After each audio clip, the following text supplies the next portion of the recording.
Rich man was burying a sick foal, but the adult horse saw and did the unthinkable. Richard Thompson felt his hands tremble as he gripped the shovel tightly. The 52-year-old businessman, owner of one of the largest construction companies in rural Texas, never imagined he'd one day be standing in the middle of his ranch's pasture, digging a hole with tears streaming down his face. The 3-month-old foal lay beside him, struggling to breathe. The vet had just left, and his words still echoed in Richard's mind like a nightmare. Little Breeze had a rare respiratory disease, but it could be treated with constant care. Yet Richard couldn't accept that. Not again.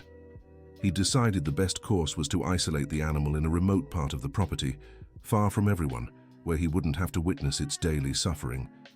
It was exactly what he'd done 15 years ago, when his son, Henry, fell ill.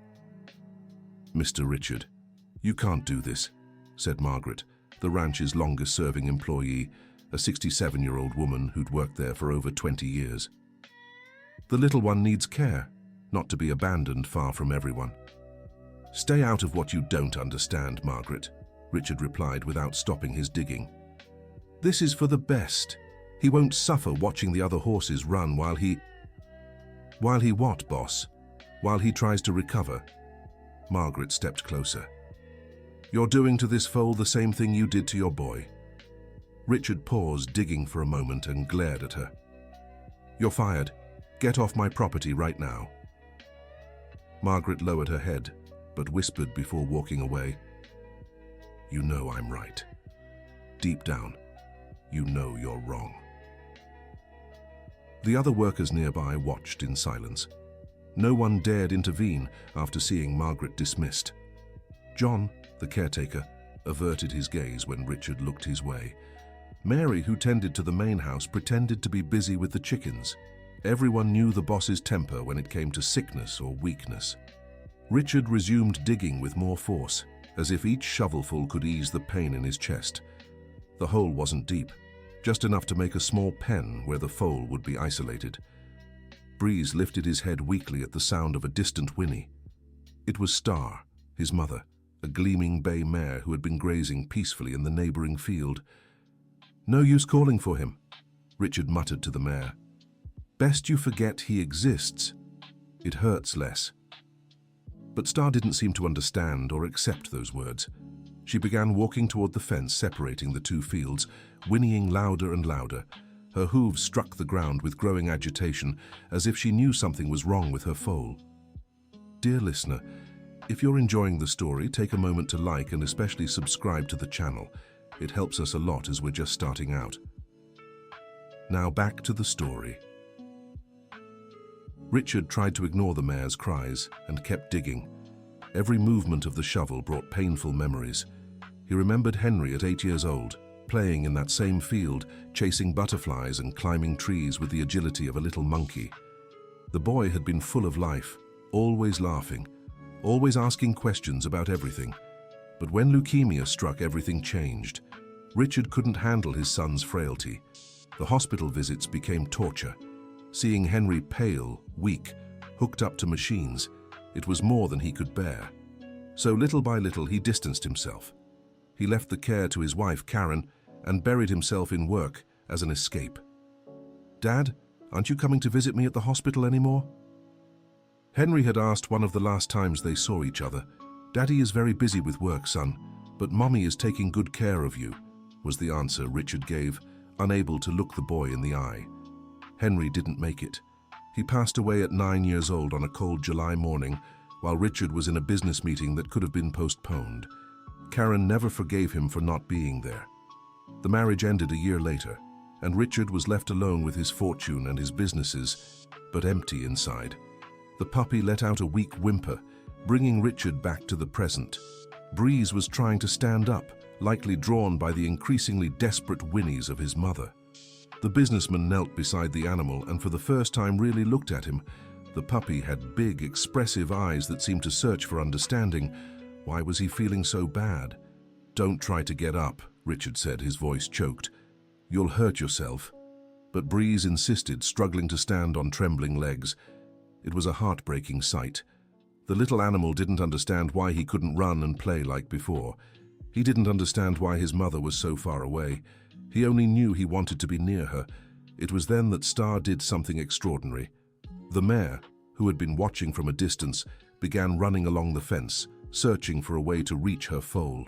She galloped back and forth, testing every post, every stretch of wire, as if calculating how to break through. "She won't be able to jump that fence," Richard murmured. "It's too high." But Star didn't give up. She backed up a few yards, gathered speed, and in an impressive leap, cleared the nearly 6-foot fence. The landing was perfect, and she immediately ran toward the foal and Richard. The businessman quickly stood, trying to position himself between the mare and Breeze. "Get back, you'll trample him," he shouted, waving the shovel. But Star showed no aggression. Instead, she approached slowly, carefully, and gently lowered her head to nuzzle her foal. Breeze responded with a weak but relieved whinny at his mother's presence. Then something even more astonishing happened. Star looked at the hole Richard had been digging and, as if she understood exactly what he intended to do, began pushing the dirt back into the hole with her front hooves. "What are you doing?" Richard asked, incredulous. The mare kept pushing dirt, undoing his work. It was as if she was saying she wouldn't let her foal be isolated there. Richard tried to shove her aside, but Star stood firm, shielding Breeze with her body. "Move!" Richard pushed the mare, but she didn't budge. "You don't understand. It's better for him to stay away from everything." The mare looked him straight in the eye, and for a moment Richard had the strange feeling she truly understood. There was something in that gaze that made him pause, a maternal determination he knew well, but had chosen to ignore in the past.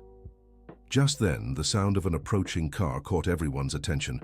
Richard looked toward the dirt road leading to the ranch house and saw a black Camry coming up the hill. His chest tightened when he recognized the car. It was Melissa, his 28-year-old daughter. Melissa had graduated as a veterinarian 2 years earlier, but the relationship between father and daughter had been distant since Henry's death.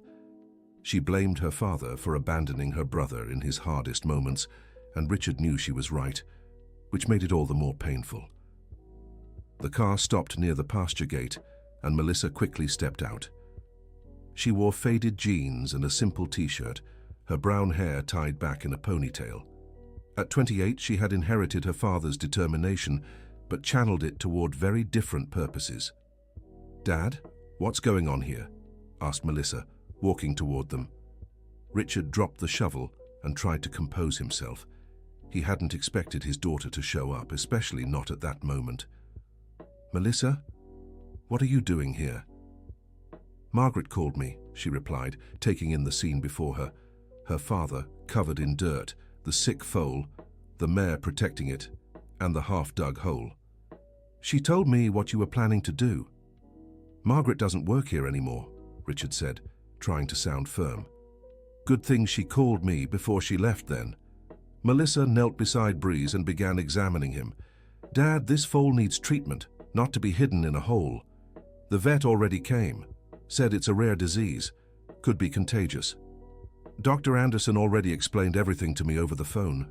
Melissa continued inspecting the animal. "It's not contagious and it's treatable, but it requires constant care, medication on schedule, respiratory therapy." Richard felt a lump in his throat. "That's a lot of responsibility. What if it doesn't work?" Melissa stopped what she was doing and looked at her father. "What if it does, Dad? What if this foal makes a full recovery? Have you thought about that possibility?" "I don't want to get attached and then," Richard's voice faltered, "then lose him like what happened with Henry." Melissa stood and faced her father. "Dad, you didn't lose Henry because you got attached to him. You lost him because the disease was stronger. But you could have cherished every moment you had with him instead of running away." Richard looked away, but Melissa pressed on. "Henry asked for you every day in the hospital. He didn't understand why his father had disappeared. I was only 13, but I remember everything." "Stop, Melissa. You don't know what it's like." "Yes, I do. I know you were afraid. I know it hurts to see someone we love suffer. But running away doesn't lessen the pain, Dad. It only deepens the regret." Star, who had stayed by the foal's side the whole time, let out a soft whinny, as if agreeing with Melissa. The foal responded with a weak but audible sound. "Look," Melissa said, pointing to the two horses. "She won't abandon her foal, even knowing he's sick, even knowing she might suffer seeing him like this.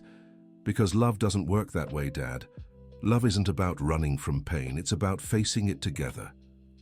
Richard sat on a nearby rock, suddenly feeling the full weight of his 52 years. His hands were dirty, his suit stained, and he felt more lost than ever. "I don't know if I can," he whispered. Melissa moved closer and sat beside him. "You don't have to do it all at once. Take it step by step. Let me help you." "Why would you do that, after everything I've done or failed to do?" "Because you're my father, and because I believe there's still time to fix some things." Star stepped closer to Richard and gently nudged his shoulder with her nose. It was a simple gesture, but it seemed to break something inside him. The businessman reached out a trembling hand and touched the mare's neck. "She's forgiving you," Melissa said. "Now you need to forgive yourself." Breeze made an effort to lift his head and look at Richard. The man moved closer and for the first time truly touched the foal. His coat was soft and warm. The animal was alive, breathing, fighting. "What do I need to do?" Richard asked, his voice barely a whisper. "First, we'll take him to the main stable, where we can care for him properly," Melissa said. "Then you'll learn how to give him his meds, do the breathing exercises, track his progress day by day." "What if I can't? What if I run away like last time?" Melissa looked into her father's eyes. "Then I'll come find you and bring you back, as many times as it takes." Dear listener, if you're enjoying the story, don't forget to like the video and especially to subscribe to the channel. It really helps us out as we're just starting. Now, back to the story. Moving to the main stable was like a military operation. Melissa coordinated everything with the efficiency of someone who truly knew what they were doing. Richard carried Breeze in his arms, surprised by how light the foal was. Star followed closely behind, whinnying softly as if giving instructions on how to hold her baby. The main stable at Clearwater Ranch was an impressive structure, with spacious, well-ventilated stalls. Richard had invested a fortune in it years ago, more for status than out of love for animals. Now, for the first time, it was being used for its true purpose. Melissa prepared a special stall, lining the floor with fresh straw and setting up a misting system to help Breeze breathe easier. Star was placed in the next stall, where she could see and comfort her foal without interfering with the treatment. "Dr. Anderson should be here any minute," Melissa said, checking her watch. "He'll bring the medications and explain the full treatment protocol." Richard watched silently. There was something surreal about the situation. 3 months ago, he had bought Star and Breeze at an auction in Dallas, more as an investment than out of affection. The horses were from an expensive bloodline, and he thought it would be a good deal. He never imagined he'd become emotionally attached to them. "Why did you become a vet?" Richard suddenly asked. Melissa stopped arranging the equipment and looked at her father. "Because of Henry." "How so?" "In his last months at the hospital, he became obsessed with animals. He asked to watch documentaries about them, read zoology magazines, dreamed of having a dog when he got out," Melissa said with a sad smile. "He said animals were pure, that they loved without complications. When he passed, I decided I wanted to care for animals in his honor." Richard felt his eyes well up. "I didn't know that." "You didn't know a lot of things, Dad, because you weren't there." The sound of tires on dirt announced Dr. Anderson's arrival. The vet was a tall, thin 64-year-old man with completely white hair and a kind look behind his gold-rimmed glasses. He had worked in the area for over 30 years and had treated animals on dozens of ranches. "Good afternoon, Mr. Thompson," Dr. Anderson greeted, carrying a black bag. "Melissa, my dear, thank you for calling me." "Doctor, do you really think there's hope?" Richard asked, pointing to Breeze. Dr. Anderson approached the foal and began a careful examination. "The bronchopneumonia he has is serious, but it's not a death sentence. I've treated several similar cases," he explained as he listened to the animal's lungs. "The problem is, it requires total dedication. Medication every 6 hours, breathing exercises 3 times a day, misting every 4 hours. That's very complicated," Richard murmured. "Complicated, but not impossible. Dr. Anderson said. The question is, are you willing to commit fully for at least 2 months? Melissa looked at her father, waiting for his answer. Richard watched Breeze, who was lying down but alert, his eyes open. The foal looked at him with a trust Richard didn't feel he deserved. I'll try, he finally said. Trying isn't enough, Dr. Anderson replied firmly. Either you commit completely, or it's better not to start. This animal needs consistency, not attempts. Richard felt the weight of those words. That was exactly what had been missing with Henry. Consistency, presence, total commitment. I promise, he said, surprising himself with the firmness in his voice. Dr. Anderson smiled and began taking medications out of his bag. Then let's get started. Melissa, can you write everything down? Your father will need a detailed schedule. Over the next hour, Dr. Anderson explained every aspect of the treatment. There were 3 different medications: an antibiotic to be given twice a day, a bronchodilator every 6 hours, and an anti-inflammatory once a day. Additionally, Breeze would need respiratory therapy sessions, where Richard would have to massage specific areas of the animal's chest to help loosen the phlegm. Nebulization is crucial, Dr. Anderson explained, showing the equipment. 4 times a day, 20 minutes per session. It's tedious, but essential. Richard wrote everything down in a notebook Melissa had given him. His hands, used to signing million-dollar contracts, now trembled as he noted horse medication dosages. What about food? Asked Melissa. Special feed, more nutritious, smaller portions but more frequent. He needs to regain weight and energy. Dr. Anderson stroked Breeze. And affection. Lots of affection. Sick animals recover faster when they feel loved. Richard swallowed hard. Affection was precisely the part he feared most. Doctor, what if I do something wrong? What if I hurt him trying to help? Mr. Thompson, you built a business empire.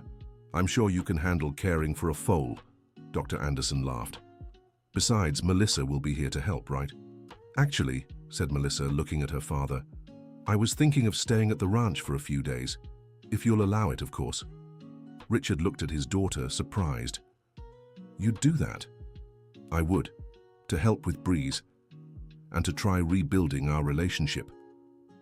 Just then, Breeze let out a weak whinny, and Star immediately answered from the neighboring stall. It was as if they were talking, reassuring each other. Then it's settled, said Dr. Anderson, closing his bag. I'll come back tomorrow to check on things. Any emergencies? Call me anytime. After the vet left, father and daughter were alone with the horses. The sun was setting, painting the sky orange and pink. It was an evening like many others at the ranch, but everything felt different now. Dad, can I ask you something? Said Melissa, sitting on a hay bale. Of course. Why did you buy these horses? Richard hesitated before answering. Honestly, to impress some clients from New York. They have expensive horses, and I wanted to show I could have them too. And now? What do they mean to you now?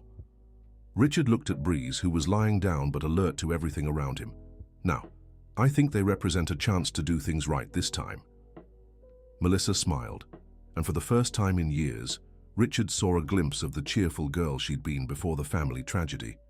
Shall we start with the first medication? Melissa suggested. Can you show me? Sure, but you'll do it yourself. I'll just guide you. Richard approached Breeze with the medicine in hand. The foal looked at him trustingly, and something stirred in the businessman's chest. It was a feeling he hadn't experienced in 15 years, the loving responsibility for a fragile being.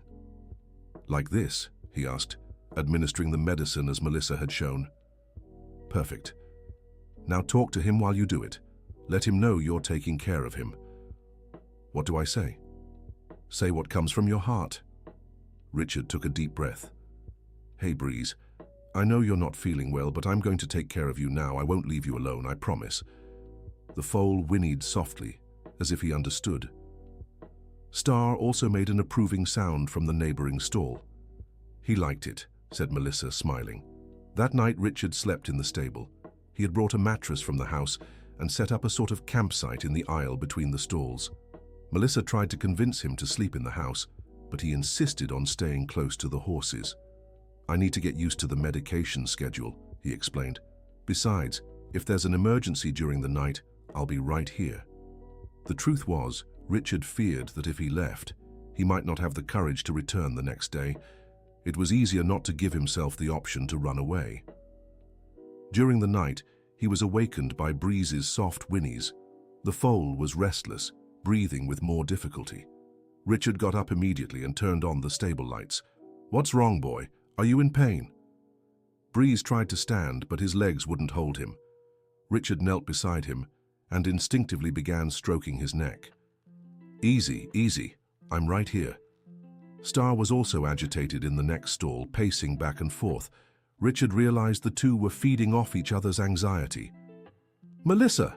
he shouted, and within seconds she appeared, still in her pajamas. "What happened?" "He's worse, he can't stand up." Melissa quickly examined Breeze.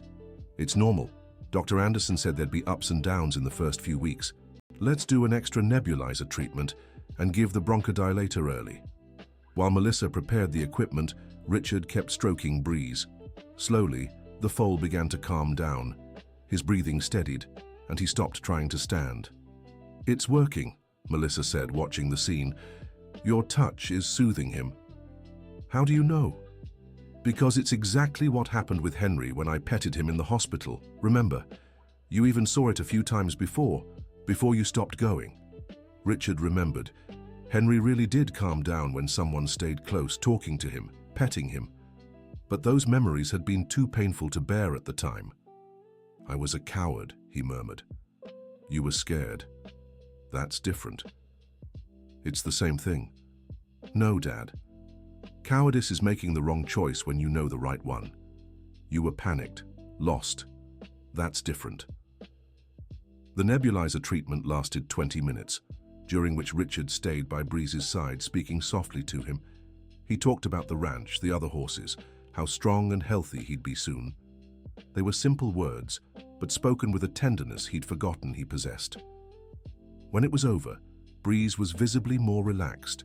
Star had also settled down and was lying in her stall, watching everything carefully. "See," Melissa said, "you can take care of him. It was just a scare." "No, Dad, it was much more than that. You didn't run. When he needed you, you stayed." Those words echoed in Richard's mind for the rest of the night. He had stayed. For the first time in 15 years, when someone under his care had shown fragility, he hadn't run away. Dear listener, if you're enjoying the story, take a moment to like and especially subscribe to the channel. It helps us a lot as we're just starting out. Now continuing. The first days were the hardest. Richard woke up every 2 hours to check on Breeze, even when it wasn't medication time. He'd asked his company staff not to disturb him, delegating major decisions to his managers. For the first time in decades, something was more important than business. Melissa stayed at the ranch as promised, sleeping in her old room in the main house. It was strange for both of them to be there together after so many years of distance, but Breeze's presence created a shared purpose that eased the tension. On the third day, a critical moment tested Richard's determination. Breeze had spent the previous night well, taken all his medication on time, and seemed to be improving. But in the morning, when Richard went to the stable for the first dose of the day, he found the foal lying on his side, breathing rapidly, with foam coming from his mouth. "Melissa!" he shouted, panic in his voice. "Come quick!" Melissa came running and immediately assessed the situation. "It's a respiratory crisis. We need to call Dr. Anderson now." While Melissa called the vet, Richard knelt beside Breeze. The foal was clearly suffering, his eyes filled with fear and confusion. For a terrible moment, Richard felt the familiar urge to run away, just like he had in the hospital when he saw Henry hooked up to machines. But this time, something different happened. Instead of fleeing, Richard moved closer to Breeze and began speaking to him. "Hey buddy, I know it's hard, but you're gonna be okay. I'm not leaving you alone, you hear me? No matter what happens, I'm staying right here with you." Star was visibly agitated in the next stall, whinnying loudly and stomping her hooves. Her distress was palpable, and it was making Breeze even more nervous. "Melissa, can we put Star in with him?" Richard asked. I don't know if that's a good idea. She might accidentally step on him. She won't. Look how careful she is. Melissa watched the mare for a moment and then agreed. They opened the gate between the stalls, and Star immediately moved to her foal's side. With surprising gentleness, she lay down beside Breeze, offering warmth and comfort. Dr. Anderson arrived in 15 minutes, though it felt like hours. He quickly administered a corticosteroid injection to reduce the inflammation in Breeze's lungs and gave him oxygen through a fitted mask. This is a typical crisis with this illness, Dr. Anderson explained as he worked. It happens when the body is fighting the infection. It's scary, but it can be managed. Will he be okay? Richard asked, his voice thick with emotion. With proper care and a lot of patience, yes, but you need to be prepared for more episodes like this. Recovery isn't linear.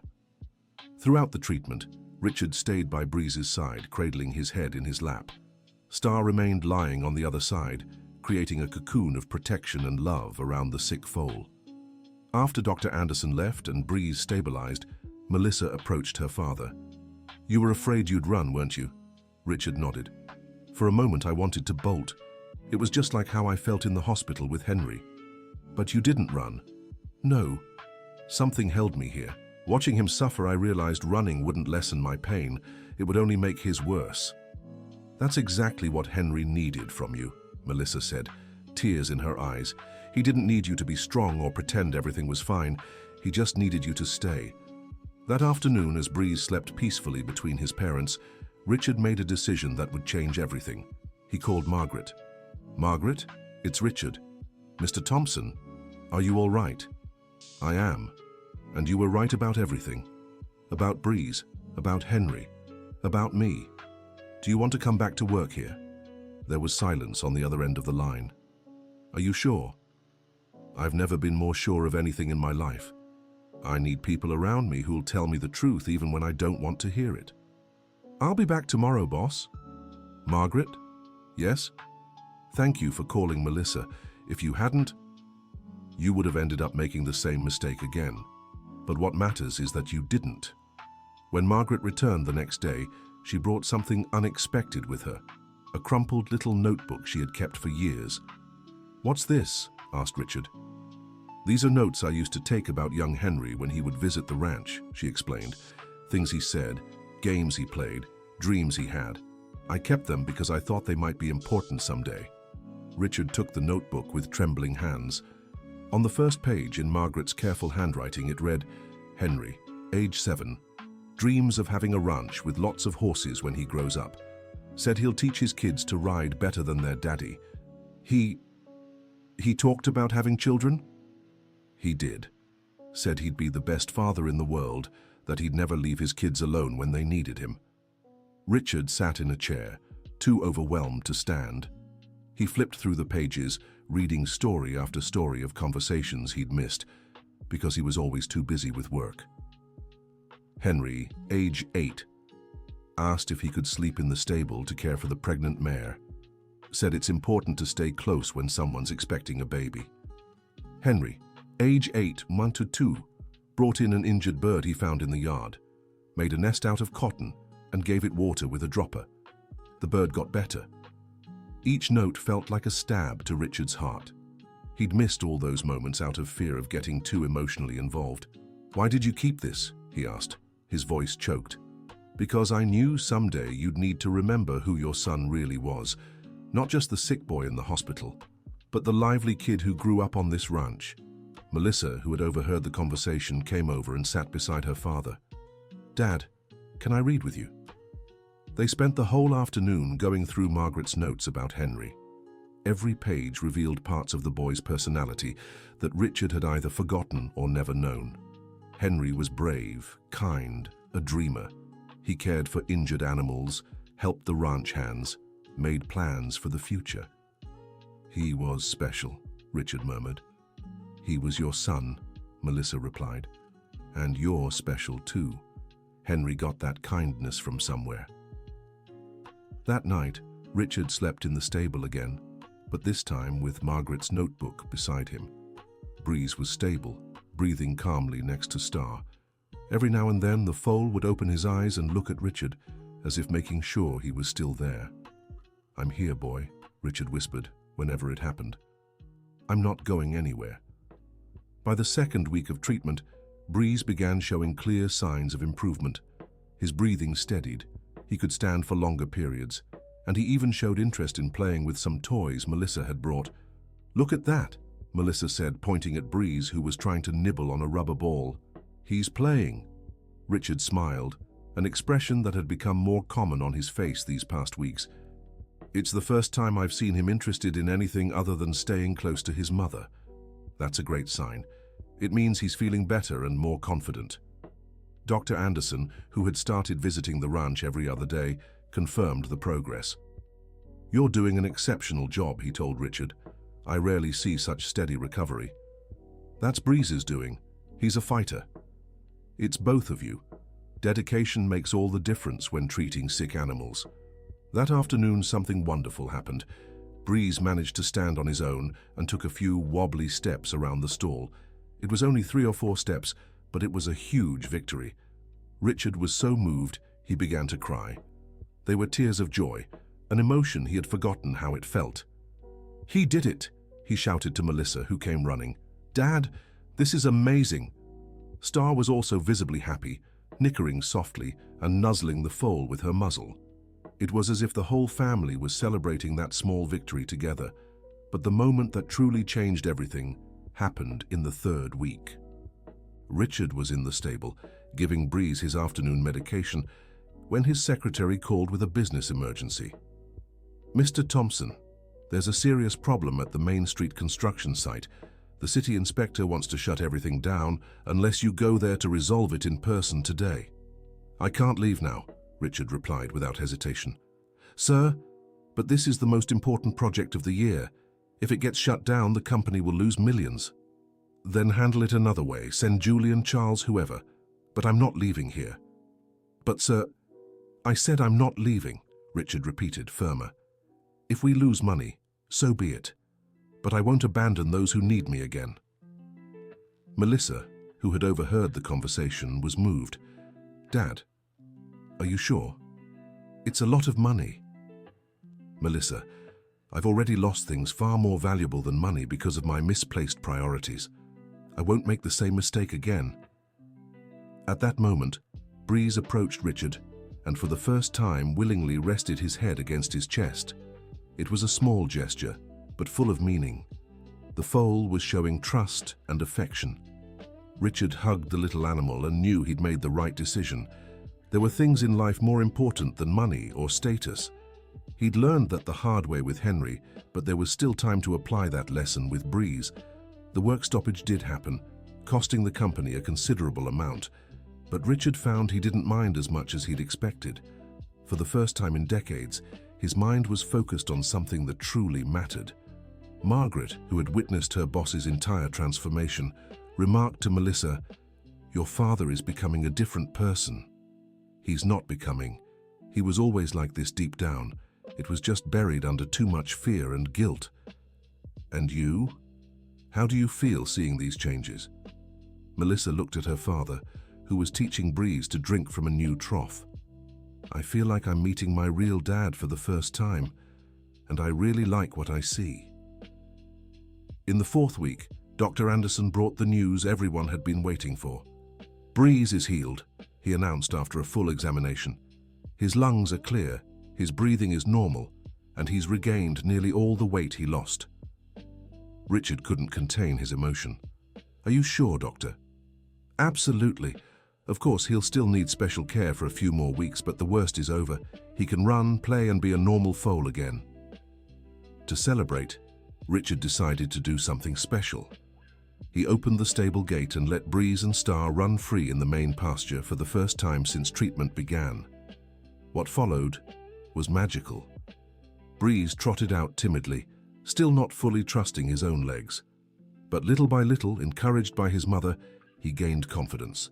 First a faster trot, then a hesitant gallop, and then, in a moment of pure joy, Breeze took off in a free run across the field, with Star by his side. It was as if he was testing his own limits, celebrating his full recovery. Richard ran after them, laughing like a child. Melissa followed, and soon everyone was running across the pasture under the afternoon sun. Margaret and the other workers stopped what they were doing to watch the scene. "That's it, boy," Richard shouted. "Run! You're free!" When they finally stopped, all panting and sweaty, Breeze approached Richard and rested his head against his chest once more. But this time it wasn't for comfort or protection, it was gratitude. "Thank you, Dad," whispered Melissa, hugging Richard for the first time in years. "Thank you for what?" "For staying, for not giving up, for giving me the chance to know the father I always wanted to have." That evening, during dinner at the big house, Richard made a decision that surprised everyone. "Melissa, would you like to be my business partner?" "What do you mean?" "I want to turn part of the construction company into an animal welfare business. Veterinary hospitals, rehabilitation centers, therapeutic ranches. And I want you to lead this project." Melissa was speechless for a moment. "Dad, this is a dream." "It's a dream we can make come true together. I've wasted too much time being a soulless businessman. I want to use what I've built to do something that really matters." "What about Breeze and Star?" "They'll be our first permanent patients," Richard laughed. "This ranch will become the heart of it all, a place where injured animals can heal and where people like me can learn to love again." The idea was ambitious, but over time it proved extremely successful. Clearwater Ranch became a leading animal rehabilitation center in Texas. Richard invested millions of his own money into the project, transforming his property into a complex with a veterinary hospital, an animal physical therapy center, and even an equine-assisted therapy program for children with special needs. Melissa took over as the technical director of the center, fulfilling the childhood dream inspired by her brother. She hired a team of specialized veterinarians and developed innovative treatment protocols. Margaret was promoted to general supervisor, caring for both the animals and the people who visited the ranch. Her wisdom and experience became essential to the project's success. Breeze and Star became the center's ambassadors. Breeze, fully recovered, grew into a strong and healthy horse, always curious about the new patients arriving. Star proved to be an exemplary mother, not just to her own foal, but to all the orphaned animals brought to the ranch. But perhaps the most remarkable transformation was Richard's. The cold, distant businessman gave way to a man passionate about his new mission. He spent his days personally tending to the toughest cases, applying the lessons he had learned from Breeze. A year after it all began, on a Sunday afternoon, Richard stood in the pasture watching Breeze play with other young animals that had arrived at the center. The creature he had once nearly buried alive was now a picture of health and vitality. Melissa walked up and sat beside her father on a wooden fence. "What are you thinking about?" "I'm thinking about Henry," Richard replied. "I wonder how happy he'd be to see all this." "He'd be proud of you, Dad." "You think so?" "I'm sure of it. Remember that note from Margaret where he said he wanted a ranch full of horses and that he wanted to be the best father in the world?" "I remember. You're making his dream come true. And you're being the father he always wanted you to be, only for hundreds of animals instead of just one son." Richard smiled, watching Breeze gallop freely across the field. "You know what's funny? I spent years thinking protecting meant staying away, that loving meant suffering. But these horses taught me the opposite. Protecting means staying close. Loving means accepting the possibility of pain because it's worth it." That's exactly it. And the most incredible part is that Breeze almost lost his life because of my fear. If Star hadn't stepped in, but she did, and you learned. And now hundreds of animals will have a better life because of this. At that moment, Breeze came trotting toward them, followed by Star and the other horses. The foal, who had once been on the brink of respiratory distress, now led a small herd, strong and confident. "Hi, boy," said Richard, reaching out to stroke Breeze. "How was your day?" Breeze whinnied softly and rested his head on Richard's shoulder, a gesture that had become a daily ritual between them. It was his way of saying, "Thank you for staying." "Dad, can I tell you something?" said Melissa. "Of course. When I was little, I dreamed that one day you'd look at me the same way you look at Breeze now." Richard turned to his daughter, surprised. What do you mean? With unconditional love, with total devotion. Like nothing in the world mattered more. Richard felt his eyes grow damp. Melissa, you've always been the most important thing in the world to me. I just didn't know how to show it. I know that now. And I know Henry knew it too, deep down. Father and daughter embraced while Breeze and Star grazed peacefully nearby. It was a moment of peace Richard had thought would never be possible in his life again. In the months that followed, the Clearwater Animal Rehabilitation Center grew beyond all expectations. Veterinarians from across the country came to learn the methods Melissa had developed. Families brought children with disabilities for equine therapy sessions. Veterinary students interned there. Richard became a well-known figure in the region, no longer for money or power, but for his dedication to animals in need. He gave talks on the importance of emotional care in treating sick animals, always sharing Breeze's story as an example. But his greatest joy was still the time he spent with Breeze and Star. Every morning before work, he visited them in the pasture. Breeze always came running when he saw him, an affectionate display that never failed to move Richard. "You saved my life," he whispered to the horse during these morning visits. "You taught me love is worth any risk." One morning, nearly 2 years after it all began, Richard received an unexpected call. It was Karen, his ex-wife. "Richard, it's me, Karen." "Karen? Where did you get my number?" "Melissa gave it to me. She told me about the center, about what you're doing." Richard didn't know what to say. He and Karen hadn't spoken in over 10 years. I'd like to see the center," she continued. "If you'll allow it." "Of course, you're always welcome here." "Richard?" "Yes?" "Melissa told me about Breeze, how you cared for him. I'm happy. Happy you could do for him what you couldn't do for Henry." "Karen, you don't have to say anything. I just wanted you to know I understand. And I'm proud of the man you've become." Karen's visit happened on a Saturday morning. She arrived nervous, unsure what to expect. But when she saw Richard in the pasture, playing with Breeze and the other horses, she smiled for the first time in years. "My God," she murmured. "You really have changed." Richard welcomed her warmly, without resentment. The years of bitterness had been healed by the love he'd learned to feel for the animals in his care. "Would you like to meet Breeze?" he asked. "Very much." Richard whistled and Breeze came trotting immediately. The horse, now nearly 2.5 years old, was a striking picture of health and vitality. "This is Breeze," Richard said, stroking the animal's neck. "The horse who taught me to love again." Karen reached out hesitantly, and Breeze sniffed her gently before resting his head in her palm. "He's beautiful," she said, tears in her eyes. "And it looks so much like that little toy horse Henry loved. Do you remember it?" "Of course I remember. It was his favorite toy. He said when he grew up he'd have a horse just like it." Richard felt a lump in his throat. Maybe Henry sent Breeze to me, to teach me how to be the father I should have been." Karen smiled through her tears. "I believe that. Henry was always special. He always knew how to forgive." They spent the whole morning talking about their son, recalling happy moments that had been overshadowed by the pain of loss. For the first time in 15 years, they spoke of Henry without the conversation turning into a session of mutual accusations.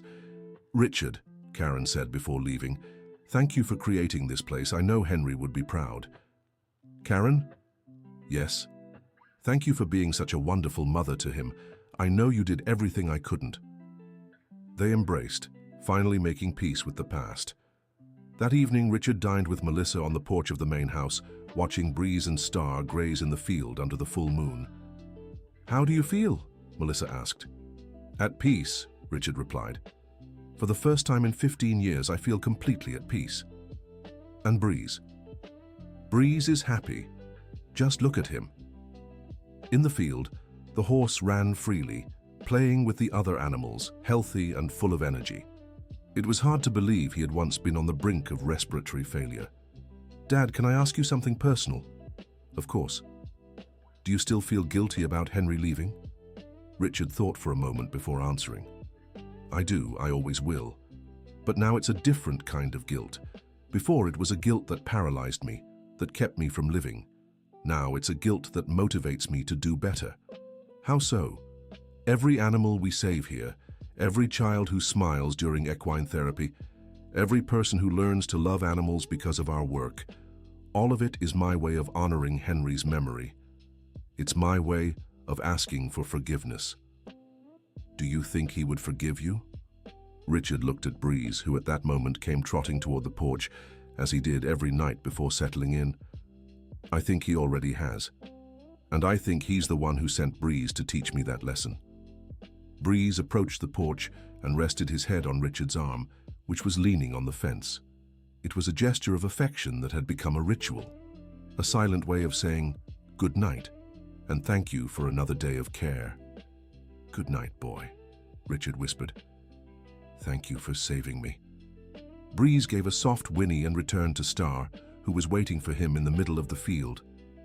"Dad," Melissa said, watching the scene, "you saved so much more than Breeze's life. You saved your own soul." And it was true. The man who had once tried to bury a sick foal now dedicated his entire life to saving animals in need. The cold businessman who had fled from his dying son was now known throughout the region as someone who never gave up on a sick animal. The transformation had been slow, painful, but complete. And it had all started with a brave mare who refused to let her foal be abandoned, and with a determined foal who fought for life when all hope seemed lost. 3 years had passed since that traumatic day in the pasture. The Clearwater Animal Rehabilitation Center had become a national benchmark. Over 500 animals had been treated there with an impressive recovery rate. Breeze was now a full-grown stallion, strong and majestic. He had sired 3 foals, all healthy and full of energy. Star, the proud grandmother, cared for her grandchildren with the same dedication she had shown Breeze. Richard, at 55, was unrecognizable. His hair had turned gray, but his eyes sparkled with a vitality he hadn't shown in decades. He woke up every day eager to get to the center and check on his patients. Melissa had married Dr. Anderson Jr., the son of the veterinarian who had treated Breeze. They lived in a small house on the property and were expecting their first child. Richard could hardly contain his excitement about becoming a grandfather. "This time I'll do everything right," he told Melissa one morning, as they watched Breeze teach his foals to gallop. "You're already doing everything right, Dad. For 3 years now. Do you think I'll be a good grandfather? Dad, you wake up in the middle of the night to care for a sick foal that wasn't even yours. Imagine what you'll do for your own grandchild." Richard smiled, watching Breeze run across the field with his family. The horse had grown up, started a family, and become a leader among the ranch animals, but every morning, without fail, he still came to greet Richard with that affectionate gesture of resting his head against his chest. "He never forgot," Richard murmured. "Forgot what?" "That I almost abandoned him. But even so, he forgave me. Every day, he shows me he forgave me. That's how animals are, Dad. They don't hold grudges. They only know how to love. That's what he taught me, to love without fear of the consequences." That afternoon, Richard received a call that moved him deeply. It was a journalist from a national veterinary magazine wanting to do a story about the center.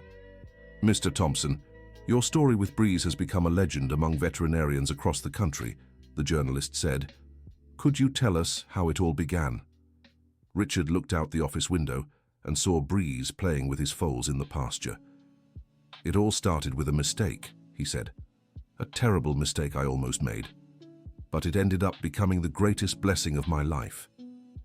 During the interview, Richard told the whole story, his initial fear, the attempt to isolate himself, Star's intervention, Breeze's healing process, and his own personal transformation. "Would you say Breeze saved your life?" the journalist asked. "Without a doubt. Before him, I'd been dead inside for 15 years. Breeze taught me that love is worth any risk, any pain. He taught me that caring for someone fragile doesn't make us weak, it makes us human." The article was published 2 months later, with a cover photo showing Richard hugging Breeze. The headline read, "The businessman who learned to love from a sick foal." The response was overwhelming. The center received donations from across the country, letters from people sharing similar stories, and hundreds of requests for visits. But for Richard, the greatest reward remained the simple daily moments. Administering medicine to a sick animal, seeing an orphaned foal find a new family, watching a child smile during equine therapy, and above all, his morning meetings with Breeze, those moments when the horse would come running to him, showing pure, sincere joy. It was in those moments that Richard knew he had made the right choices. "You taught me it's never too late to start over," he whispered to Breeze during those encounters. "Thank you for not giving up on me." The end. Now tell me what you thought of this story and where you're watching from. If you have something to share with us, leave your sincere thoughts in the comments. Do you believe Richard made the right choice by staying with Breeze? We'd love to hear your opinion. Thank you so much for joining us. Don't forget to like and, most importantly, subscribe to the channel so you don't miss other heartwarming stories.